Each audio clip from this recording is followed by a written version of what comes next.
Oi, pessoal, estamos aqui no nosso novo projeto, aqui na Igreja Missionária de Vila Morim, que é o nosso podcast que chama Tete a Tete. A Igreja Missionária de Vila Morim, para quem não conhece, nós somos uma igreja aqui localizada na cidade de Suzano, uma igreja com mais de 50 anos, esse ano nós vamos completar 55 anos, e esse é um projeto novo, estamos aqui no episódio piloto. Hoje é um dia de muitos testes, né? Hoje, muitos testes técnicos, teste de fala. Estamos aqui há algumas horas já nesses testes. E estamos muito felizes de finalmente tirar esse projeto do papel. Era uma coisa que a gente queria muito fazer, que era esse podcast, o nosso Tete a Tete. E Wagner, explica pra gente de onde vem esse nome, Tete a Tete. Bom, Tete a Tete já remete a essa conversa, né? O famoso ditado do Tete a Tete. Mas aqui na igreja isso tem um significado a mais. Por quê? Quinta-feira, às 20 horas, a gente tem aqui na igreja um encontro que a gente chama de Tete, né? E é uma sigla, na verdade, que significa tudo em todos. É uma sigla baseada lá em Efésios, capítulo 4, onde a gente prioriza a comunhão, essa conversa, e aí uma coisa acabou casando com a outra, e a gente está aqui com o Tete a Tete. É o nosso pequeno grupo, Tete. E aí agora surgiu Tete a Tete. E aí eu vou começar me apresentando, então, né? Como a Mariana já falou, me chamo Wagner, eu estou aqui na Igreja da Vila Morim há mais de 10 anos, desde 2011. Estou atuando firme aí no Ministério de Mídias Sociais, e sou seminarista aqui da igreja também, estamos na caminhada aí. Eu, a Mariana, a gente é casado, né, e ela vai se apresentar também para vocês. Eu sou a Mariane, casada com o Wagner, nós somos casados há 7 anos. 7 anos, temos um filho, o Benício, que está lá na minha sogra. E eu estou envolvida aqui na igreja, no Ministério de Louvor, sou líder do Ministério de Louvor, sou seminarista também. E hoje, então, a gente vai dar início a mais esse projeto, né, que surgiu aí no coração da nossa igreja, e vamos começar.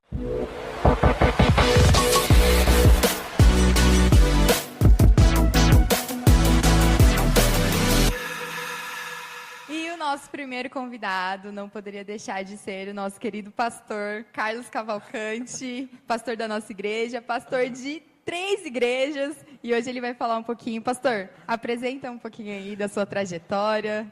Depois de tal apresentação, a gente fica até constrangido de se apresentar, né? Bom, eu sou o pastor Carlos Cavalcante, pastorei aqui na Igreja da Vila. Nos últimos 5 anos tem sido um privilégio poder construir e contribuir com vida para essa igreja. Aliás, eu digo que compartilhar vida é um dos principais propósitos que a gente tem trabalhado aqui. Ter relacionamentos saudáveis, viver uma vida saudável. E é bacana fazer parte de tudo isso, porque quando a gente fala sobre mídias sociais, ou sobre mídia, vamos reduzir um pouquinho o termo, a gente está falando de algo que já é muito de longa data, né? O fato da gente pensar que a palavra de Deus ela é comunicativa, implica em a gente ter uma questão midiática envolvida em todo o processo. Sim. Eu estou envolvido com isso já faz um bom tempo, sempre trabalhei com tecnologia, sempre uns 20 anos atrás. Então, eu passei a gostar disso. E juntando a questão teológica com as possibilidades que a questão da mídia pode trazer, e também as dificuldades que ela traz, eu acho que dá para a gente tentar contribuir um pouquinho com o nosso bate-papo aqui e aprender um pouco mais com vocês. Sim. Legal. E o pastor deu um spoiler aí do que a gente vai falar hoje, né? Hoje a gente vai estar tratando sobre a importância da igreja estar envolvida nas mídias sociais, né? Ano 2024, século 21, não tem mais como a igreja ficar de fora desse meio, né? A gente está começando aqui hoje um novo tipo, né, no YouTube, um novo projeto justamente para a nossa igreja estar mais inserida, e a gente vai falar sobre essa importância aqui hoje. Tanto o impacto, né, da igreja nas mídias sociais, quanto o impacto das redes sociais na vida da igreja, né? E aí, o nosso primeiro convidado não é só porque ele é o nosso pastor, tá? Mas é porque o pastor Carlos, ele é muito atualizado, muito antenado nesses assuntos, né? É bem a gente consegue perceber, assim, na rotina, no dia a dia, que ele entende bastante desse assunto, sempre está envolvido com tecnologia, trouxe muito dessa tecnologia para a nossa igreja, né? Desde que ele virou pastor aqui na Vila Morim, ele trouxe muito disso. E o que contribuiu bastante para que esses ministérios de mídias fosse se desenvolvendo, fosse crescendo. Nascendo, né? Fosse nascendo. Inclusive, esse projeto do podcast mesmo, o pastor estava muito ansioso, né? Para a gente tirar logo do papel, né? Quando que vocês vão começar isso? Então, por isso que ele é o nosso convidado. E, pastor, conta um pouco pra gente sobre isso. O senhor gosta de estudar sobre esse assunto? Ou o senhor trabalhava com esse assunto de tecnologia? Como que a tecnologia está presente aí na sua vida? Muito bacana a sua fala, né? Pastor, psicólogo e ansioso. A conta não fecha. Mas voltando para o assunto, na realidade, quando a gente fala sobre a questão de ter inserido na vida, é porque eu trabalhava na área de TI. Até uns 6 anos atrás ainda era atuante, eu tinha uma loja e trabalhava diretamente com esse contexto tecnológico, o que não é diferente quando a gente fala da questão de mídia em si.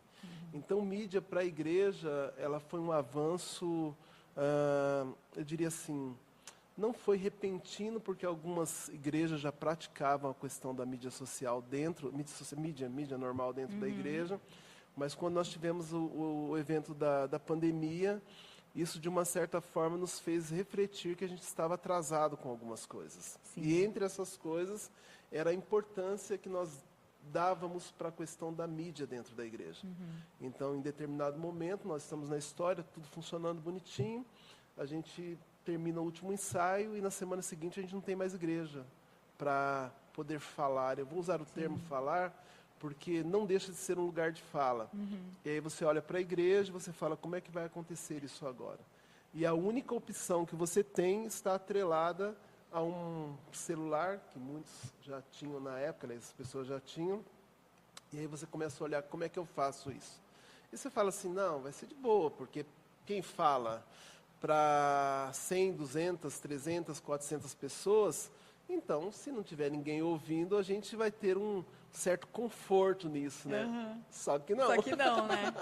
Falar para banco é mais difícil do que falar para gente. Às vezes sozinho, gravando na câmera, só você, lá no quarto, gravando um vídeo para a câmera, já é muito difícil, né? Às vezes você tem que refazer várias vezes. Então, você pensar, né, que eu já falo para 100 pessoas, agora eu vou falar sozinho pro celular, vai ser mais fácil, só que não. É exatamente isso que o senhor falou. A pandemia, ela tira a gente de dentro de um quadrado, dentro de uma bolha, vamos colocar. Nós começamos a pensar assim, eu preciso saber falar de uma forma que eu consiga comunicar bem para um público que eu nunca vi, que eu nunca vou ver na minha vida, talvez.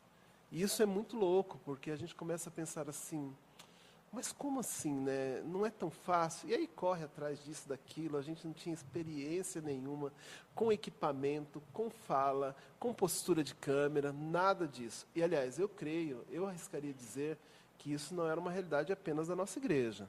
Isso é uma realidade muito generalizada. Sim. A gente precisou aprender no campo. Só aprender no campo. Eu consigo reparar isso também até na sala de aula, né? Porque como eu sou professora, então foi aquilo. Num dia você estava na sala de aula, dando a sua aula presencial, e no outro você tinha que estar online. E muitos professores não tinham essa intimidade com a tecnologia. Essa intimidade de entrar numa sala do Zoom, né? De compartilhar uma tela, de fazer um slide. Até então, imagina assim, os professores de matemática, né? Que normalmente usa muita lousa, faz a conta. E agora, né, no computador, você vai fazer isso como? Você vai mostrar como? Você vai corrigir como? Então, na igreja, a mesma coisa. Eu lembro que na época a gente, né, gravava os louvores, a gente vinha aqui com todo cuidado, a gente tentou de tudo, né? E assim, a gente sabe que esse boom das redes sociais surgiu, né, nos anos 2000, mas para a realidade da nossa igreja aqui na Vila Morim, essa necessidade foi mesmo na pandemia. A gente até usava já, né? Instagram, Facebook. A gente já tinha, mas assim, era como se fosse uma ramificação da nossa igreja. Né? Durante a pandemia, virou a igreja, na verdade. A igreja só estava no online. Antes não tinha esse ministério de comunicação. Isso. A gente postava ali, vai ter um culto de jovens. Aí postava uma fotinha lá no Instagram do culto de jovens. Era mais era uma ferramenta de divulgação, vamos dizer assim, sim. né? E aí, na época da pandemia, surgiu essa necessidade, porque era a única forma da gente se reunir, fazer uma ceia. Eu lembro quando... Ceia, meu Deus. Não, a ceia era... Eu nunca pensei que eu ia fazer uma ceia assim na minha casa, né? A gente comprar o pão, cortar. Suco. Era uma coisa que eu nunca tinha imaginado. E eu lembro até hoje de um vídeo do senhor lá na sua casa com a sua família, servindo a ceia, e todo mundo lá passando o pão, e a gente assistindo, e fazendo igual, assim, em casa, né? Eu imagino para o senhor também, que nunca imaginou fazer uma ceia, assim, online, né? Uma coisa legal, assim, que a gente começou a perceber dentro desse contexto que, às vezes, a gente não percebe, eu estou falando dentro de uma questão pastoral e provavelmente é uma questão bem envolta de membros da igreja, né? Que a nossa família, ela está com a gente na ceia, na correria do dia a dia. Então, normalmente, eu não estou no banco, eu estou servindo a ceia. E os meus filhos, minha esposa, normalmente eles estão sentados lá, né? Eu acho que foi uma das primeiras ceias que eu sei junto com eles. E falando já da família do pastor, que é uma família grande, hein, gente? Pastor, fala aí, quantos filhos, quantos netos? Começo pelas netas? Não, vou começar pela minha esposa, senão... Isso, tem que começar pela esposa. Bom, eu sou casado com a Patrícia. Patrícia é uma mulher de Deus. Eu acho que a principal característica da vida da Patrícia é que ela, de fato, é uma mulher de Deus. Eu, às vezes, fico olhando o que seria...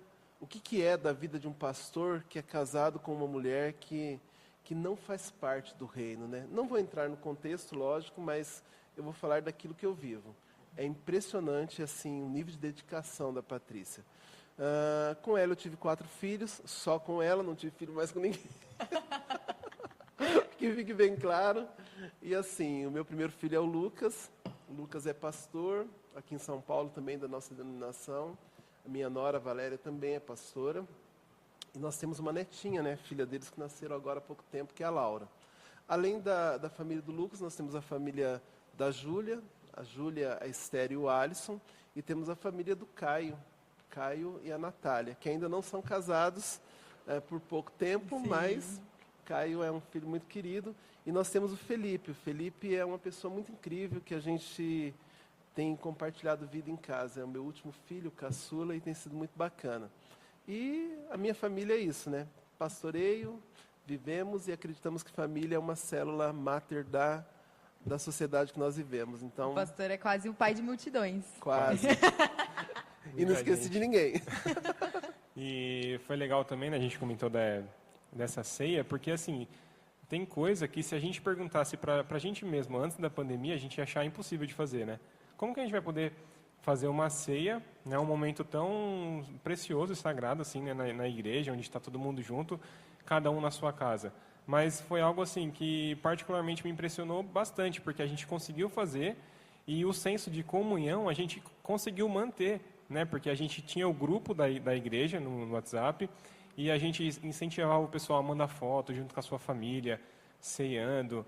E foi legal, porque foi no começo da pandemia. A gente não imaginava que ia ficar aí 2 anos de pandemia, né? Mas foi algo que a gente conseguiu, assim, poxa, legal, igreja é isso, né? A gente conseguiu adaptar o que a gente vivia aqui como igreja, cada um na sua casa, e sem perder essa essência. Né? Muito legal isso. Sem perder a essência, mas perdendo pessoas. Que tem gente que até hoje continua online, ceando em casa. Né? É interessante pensar, eu tenho um pastor amigo meu que toda vez que ele encontra a gente, ele fala assim, e aí, filho, continua crente? Então, assim, eu acho que a pandemia, a gente olhar para tudo isso agora, a nível de redes sociais, o quanto foi contributivo, a gente olha e fala assim, sobrevivemos. Até com algumas coisas que a gente achava que era impossível, porque assim, se você for pensar antes da pandemia, você falar sobre um membro ficar em casa, para cear em casa, porque não existe uma outra situação, o risco seria muito grande, você começa a perceber que para a gente isso era uma coisa inviável. Nós não tínhamos esse planejamento. Então nós passamos por isso, sobrevivemos a isso, e continuamos crentes. Sim. Continuamos crentes.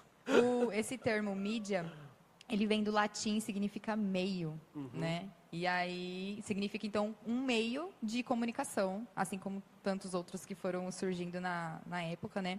E a gente até estava conversando sobre isso antes, né? Como que a mídia se tornou, além de um meio de comunicação, né? Ela começou a impactar de uma forma que foi se tornando grandiosa, foi atingindo outras áreas. E aí eu queria até que o senhor comentasse a questão da mídia, como que ela foi se transformando até se tornar aí nossa cultura. Bacana isso, porque isso tem muito a ver com o contexto bíblico, com o contexto histórico. Se você observar o fator do objeto da comunicação, ou seja, a mídia, a questão, o meio da comunicação, ele não é novo, não é algo que deveria nos surpreender. Então você vai ver dentro dos contextos bíblicos, né, desde a época de Moisés, essa questão de transmitir através de um objeto escrito. Até um pouco tempo atrás nós temos aí os encontros dos manuscritos do Mar Morto, né, que prova essa existência midiática naquela época, dentro do contexto de transmitir uma mensagem. Mas isso, durante o período, ele foi tendo uma certa mudança. O apóstolo Paulo, ele era um inovador quando a gente fala sobre cartas conduzirem a igreja. Já pararam para pensar, assim, cartas conduzir uma igreja? Como assim, né? Isso seria, assim, um dos absurdos da época, né? Porque você vai ver dentro do ministério de Jesus, ele é palpado em um rabi, ou um homem que ele vai lá e ele ensina no templo, ensina nas casas, ele era presencial, né? ele vai no lugar. Mas quando chega em Paulo, me parece que as coisas elas tomam um rumo diferente, e isso não fragiliza o evangelho. Porque Paulo entendia assim, isso é uma ferramenta, isso não é a essência do Evangelho. Se eu vou falar através de um chat, ou se eu vou falar através de uma carta, Paulo não tinha chat, isso é heresia, tá? Mas eu vou falar através de uma carta, ou vou estar presencialmente, ou eu vou mandar um recado X, então eu estou usando isso como uma ferramenta, é o uso, né? É o uso da coisa. Mas isso, ela causa uma certa situação. Essa mudança, ela causa uma situação na igreja, né? Você vai observar que nós nos acostumamos com isso. Mas quando entra dentro do período da história, não só da igreja, mas do mundo, a questão do livro em si, você começa a perceber que existe uma repulsa. As pessoas, elas tornam-se sagrado aquilo que é o modelo da coisa. E aquilo não é o conceito. Não sei se eu estou sendo claro, Sim, mas tem não gente é que tem o uma livro, resistência com o novo. Tem uma resistência com o novo. Então, mesmo que aquele novo transmita o mesmo conceito. E aí a gente precisa estar bem antenado com isso, porque não é sobre o formato, é sobre o propósito do formato. Isso tem que estar bem claro. A intenção. Porque a intenção daquilo. Então, quando nós entramos dentro da questão do período gráfico, que até mesmo as escrituras elas passam a ser reproduzidas em maior escala, nós temos a questão da reforma, onde ela tem maior acesso. Algumas pessoas passam a ter a impressão de que ela não tem o mesmo nível de santidade. E aí você, mais uma vez, vai ver dentro da história as pessoas confundindo o formato, o meio, como o fim, que não é de fato a intenção do contexto bíblico. E aí, na igreja evangélica em si, a gente tem vários períodos como esse, né?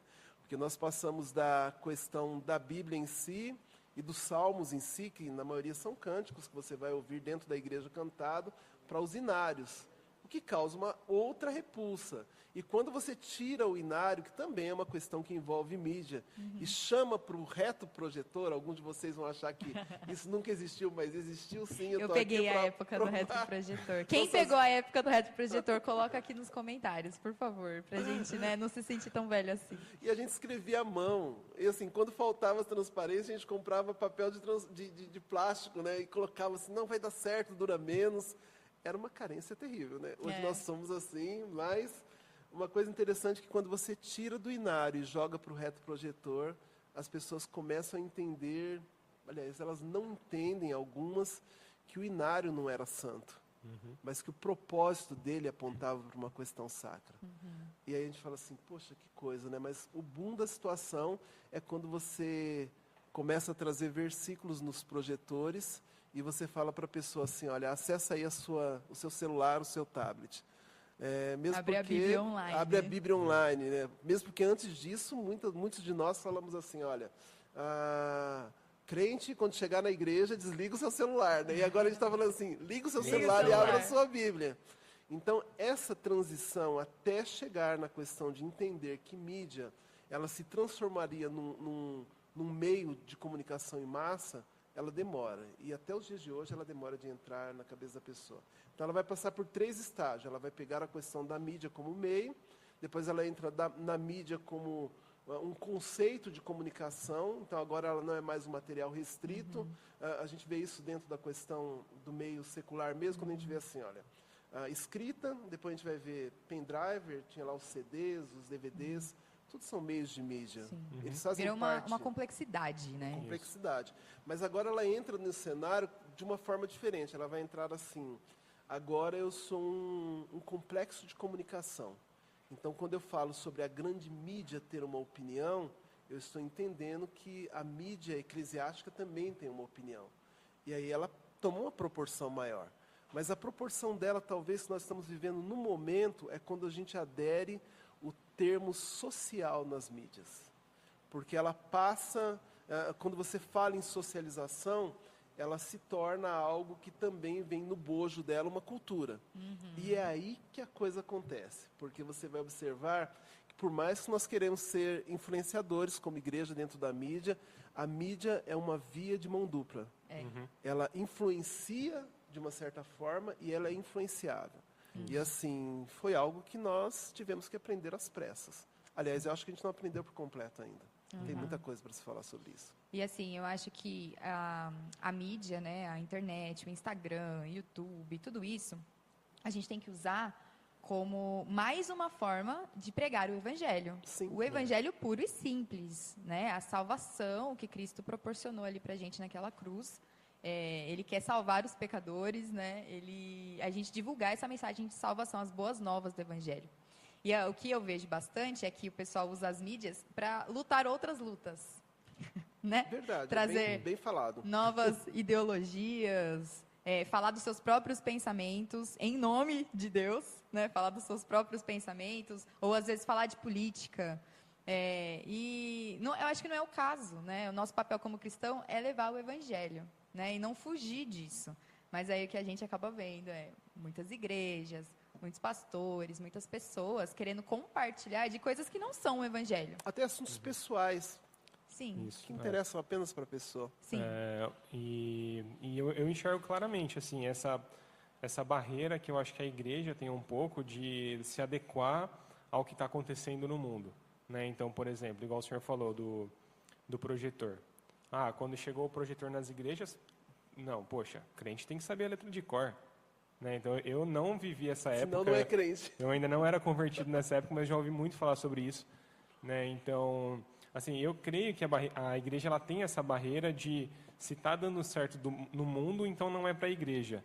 Só que isso que a Marine falou é muito importante, porque assim, quando você entende a essência de ser um cristão, de pregar o evangelho, você automaticamente enxerga essas coisas como mais um meio. E aí, isso não passa a ser satânico para a igreja. Isso não passa a ser algo que o mundo está entrando na igreja. Isso passa a ser apenas mais um meio, né? As pessoas, eu acho que elas acabam confundindo isso, porque elas acabam endeusando um TikTok da vida, um Instagram da vida, e acabam generalizando os conteúdos que ali são postados, de vários outros conteúdos, de Eu várias acho outras que fontes. é assim, é a igreja que tem que entrar nas mídias sociais, né? Não é o contrário. Isso, é o que eu falei, quando você entende a sua essência de pregar o evangelho puro e simples da salvação, você não tem dificuldade nenhuma em enxergar aquilo como um meio. Poxa, se eu falo aqui na igreja para 100 pessoas uma pregação sobre o evangelho, sobre a salvação, então os meus stories, os meus reels, os vídeos que eu posto, por que não? Também são uma pregação do evangelho para um número infinito de pessoas que eu não sei nem mensurar onde que isso pode chegar. Pode chegar, verdade. E a gente pode influenciar bastante, né? E você compartilhar que está lendo uma Bíblia, você compartilhar uma oração, você compartilhar que está na igreja, acaba, às vezes, despertando na pessoa, né? Nossa, não li a Bíblia ainda. Olha, deixa eu pegar a minha também. Então, a gente usar nessas questões positivas, eu acho que, né, não tem problema nenhum. Mas, como toda tecnologia, tem os benefícios e os prejuízos, né? Lá na escola eu falo para os alunos, né, que tecnologia é tudo que o homem criou para facilitar o dia a dia. Porque, às vezes, a gente tem essa impressão de que tecnologia é só o que está relacionado à internet, computador, celular. Mas não, tudo que o homem cria para facilitar a sociedade, facilitar a vida ali, é uma tecnologia. Igual o senhor estava falando, um papel é uma tecnologia, uma carta, né? Paulo ali, ele estava com uma nova tecnologia, um lápis, né? Uma caneta, é uma tecnologia. Então, às vezes, tem essa resistência, né? Não, tecnologia e igreja não combina. né? Como a gente manter o equilíbrio do tradicional com a tecnologia, né? Essa semana eu estava ouvindo uma entrevista do Elon Musk. E ele cita um teórico lá que ele se inspirou de alguma forma. Ele fala sobre a proximidade da tecnologia com a magia. E eu acho assim muito interessante, porque existem algumas coisas que nós vivenciamos, ou que nós vivemos hoje dentro da igreja, que talvez para o culto da década de 80, quando eu me converti, quando eu aceitei Jesus, elas fossem um absurdo. E talvez assim algo que a gente nunca imaginasse que pudesse acontecer. A começar pela questão da igreja em si, do conteúdo, do palco da igreja, do envolvimento com a mídia em si, né? Seria algo muito surreal para o crente da minha época, que se batesse palma dentro da igreja, todo mundo olhava para você, né? Eu me lembro, inclusive, que quando nós adquirimos a primeira guitarra da igreja, né? Então, assim, nós adquirimos, mas ela ficava guardada, porque era um instrumento muito, assim, muito fora da situação, né? Então, a gente começa a pensar assim, olha, de fato, a gente tem que conseguir um equilíbrio, saber qual que é o tempo que nós vivemos.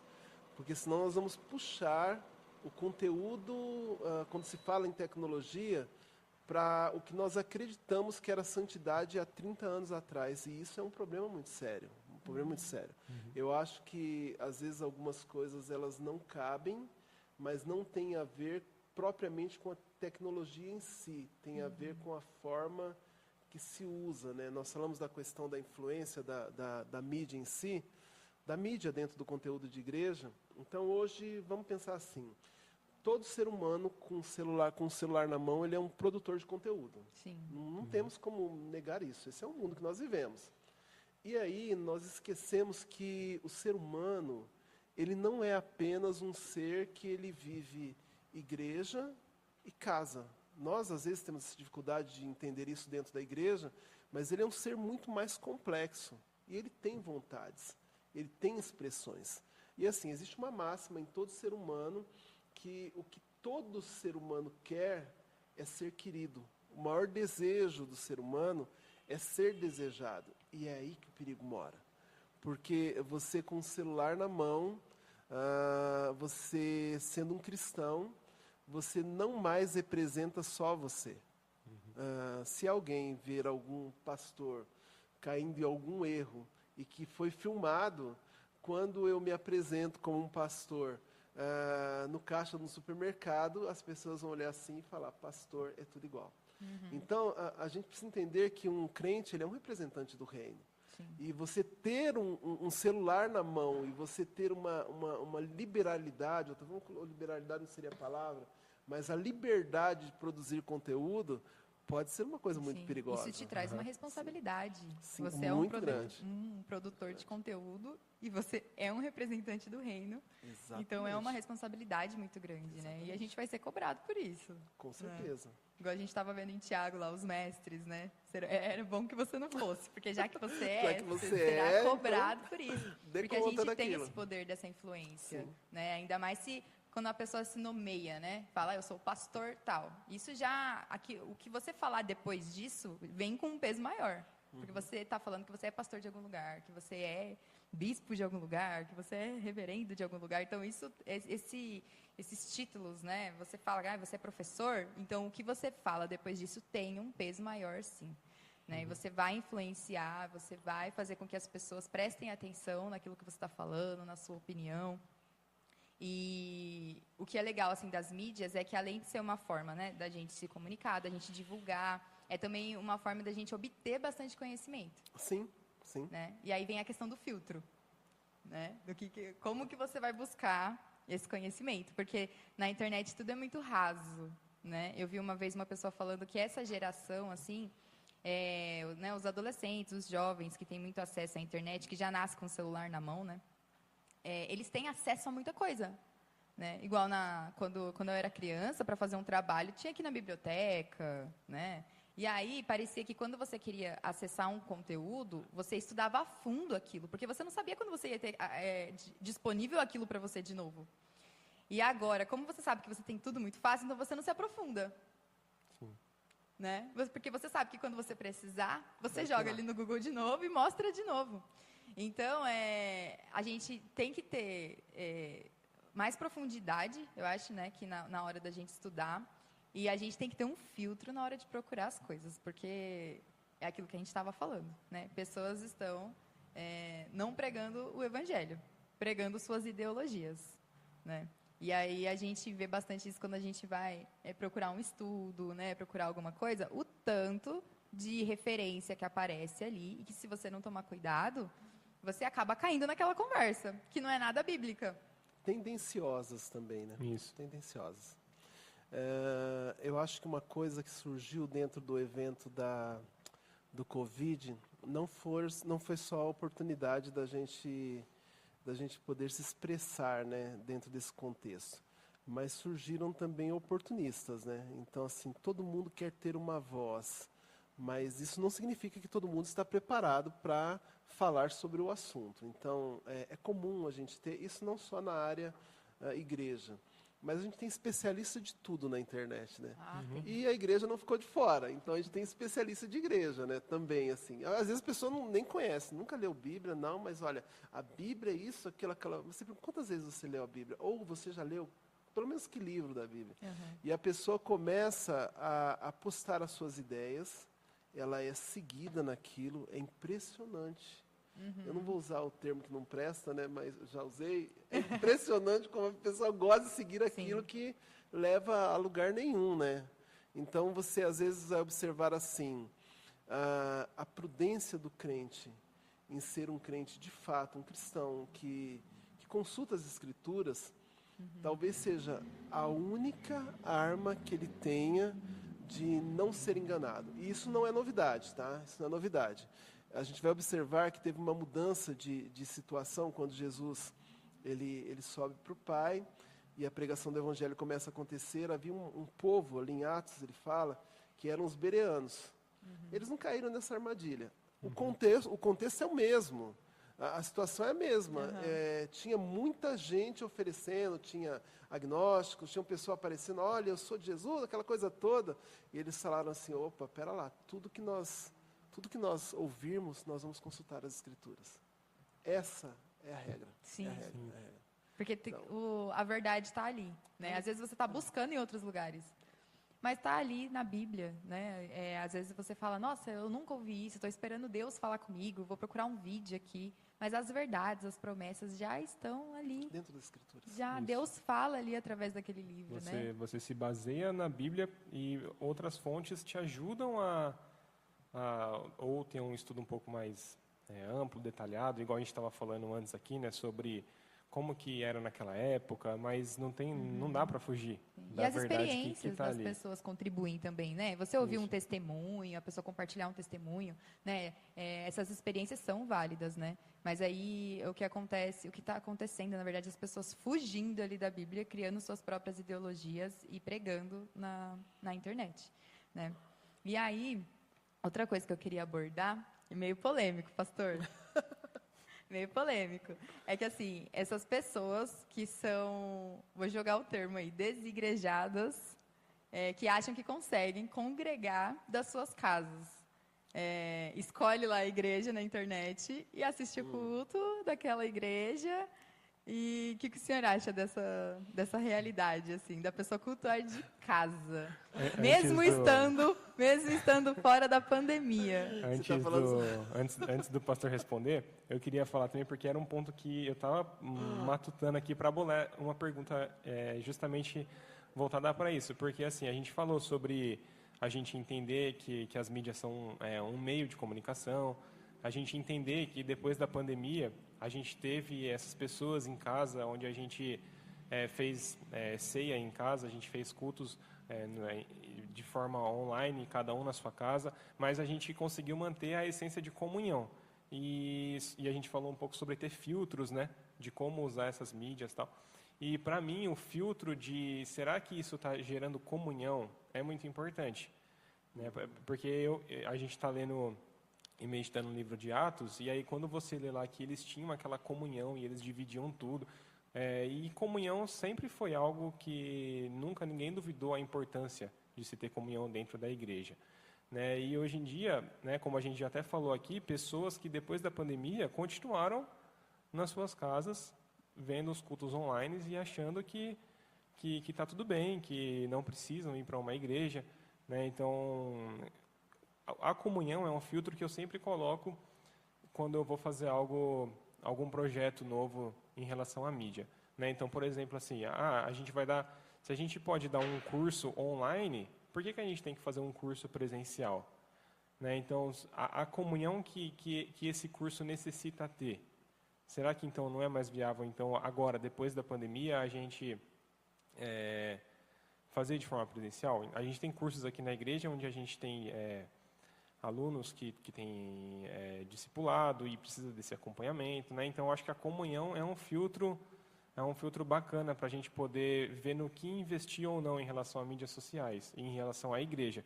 E aí entra no que a Marine falou, né? Essas pessoas que hoje em dia usam o termo de desigrejados, de pessoas que acham que está em casa, escolhendo o tema da pregação que quer para assistir, escolhendo os louvores que quer para louvar.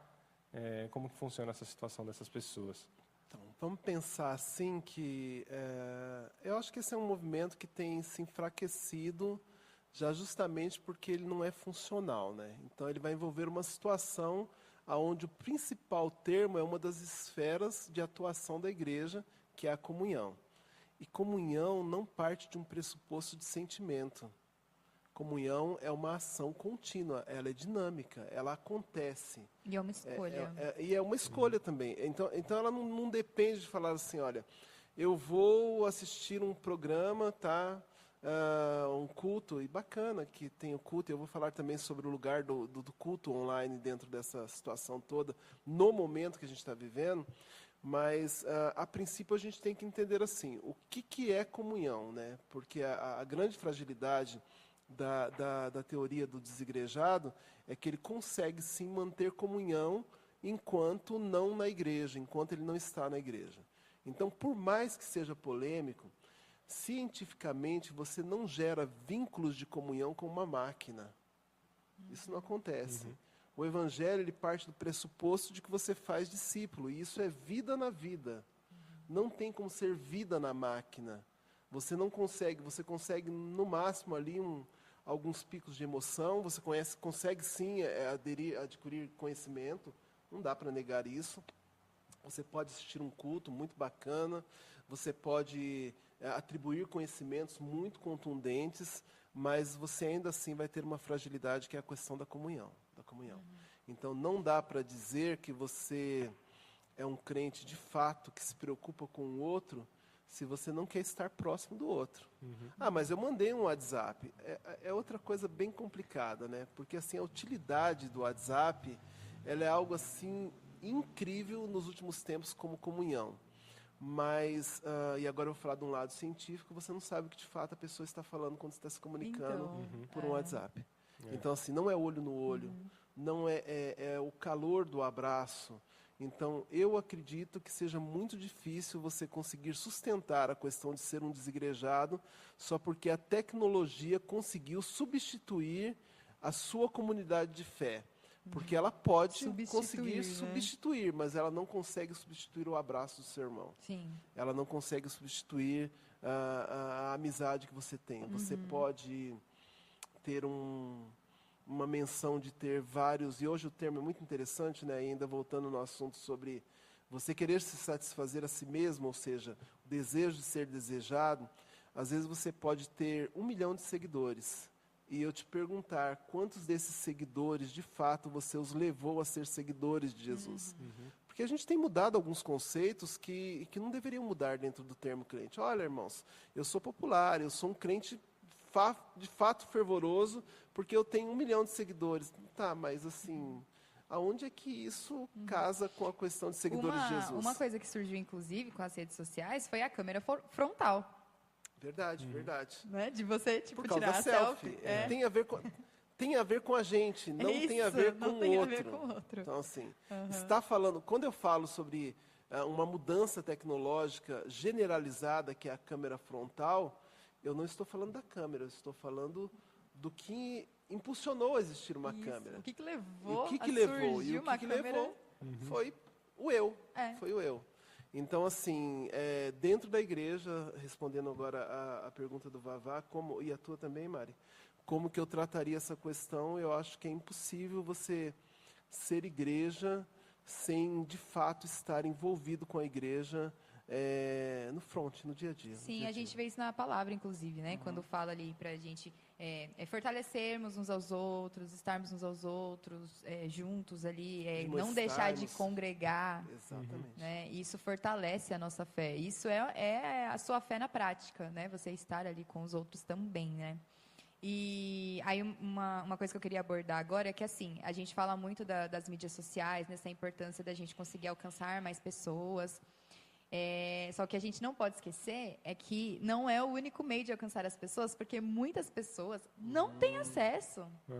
Não têm acesso, não têm celular, não têm internet. Muitas pessoas ainda, a realidade é que não têm acesso a tudo isso. Então, às vezes, a igreja se preocupa muito com as mídias sociais, mas esse não pode ser o único trabalho, né? O único foco, assim, a única missão. Engajar nas redes sociais. A gente entender que uma coisa não substitui a outra, né? Isso. Ela acrescenta.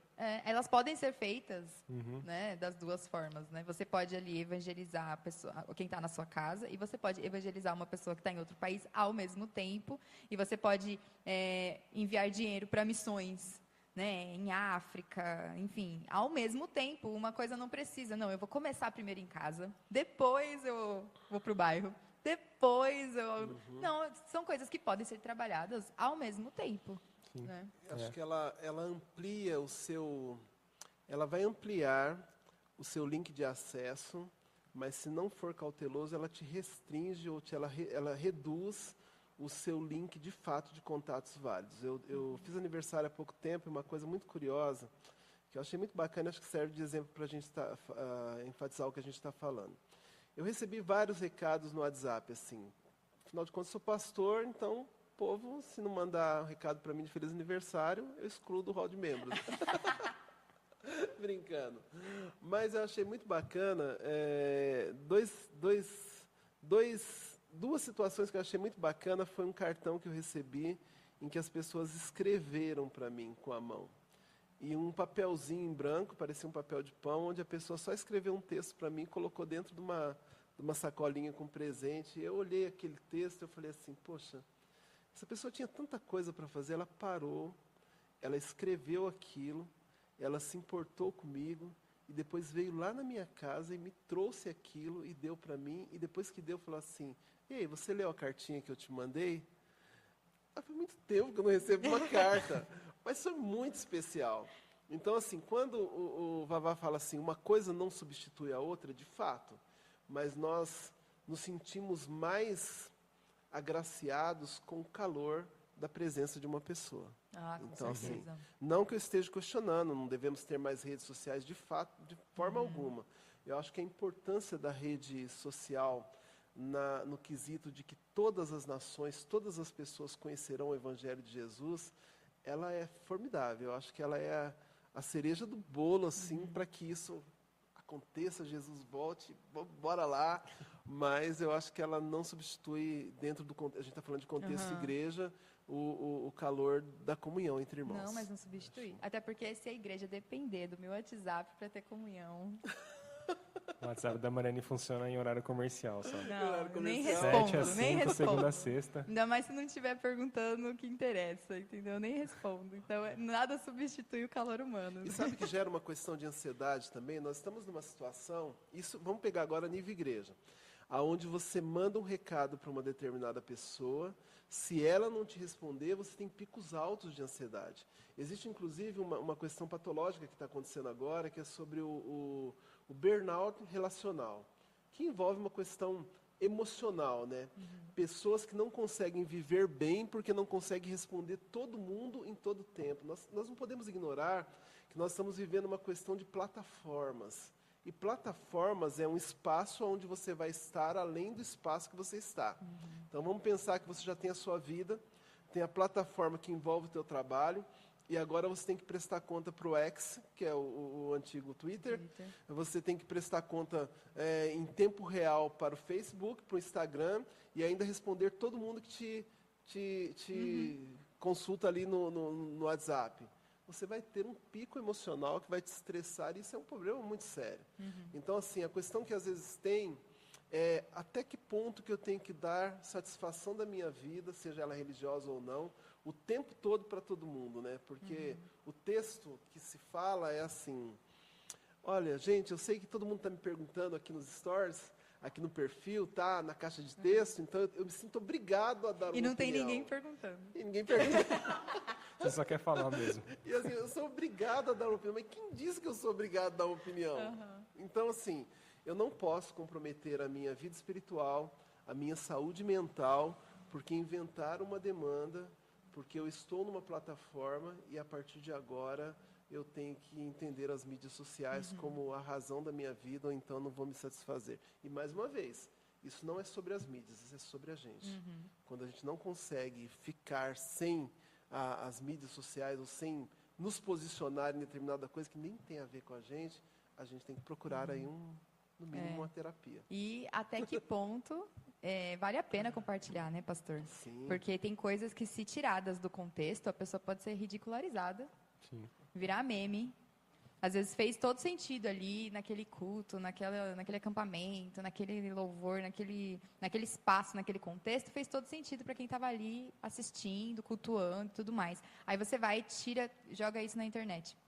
Aquele recorte pode acabar com a sua vida. Exatamente. Acabar com a sua vida. As coisas na internet, elas ficam, né?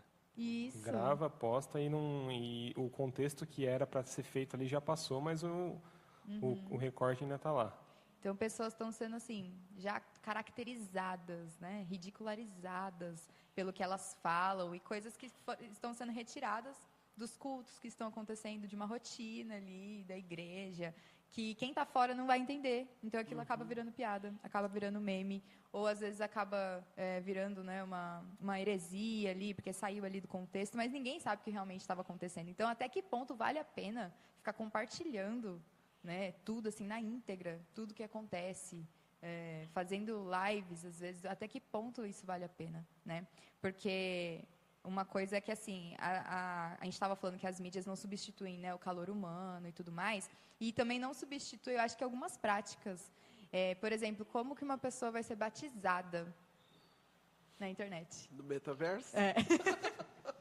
Então, eu acho que, assim, algumas coisas só são possíveis de acontecer, né, no meio de uma comunhão mesmo, no meio de uma igreja ali viva, né, entre pessoas, né? Eu acho que tem coisa que não dá para substituir. Não dá, mesmo porque nós não somos seres que nós conseguimos ignorar algumas esferas da vida, né?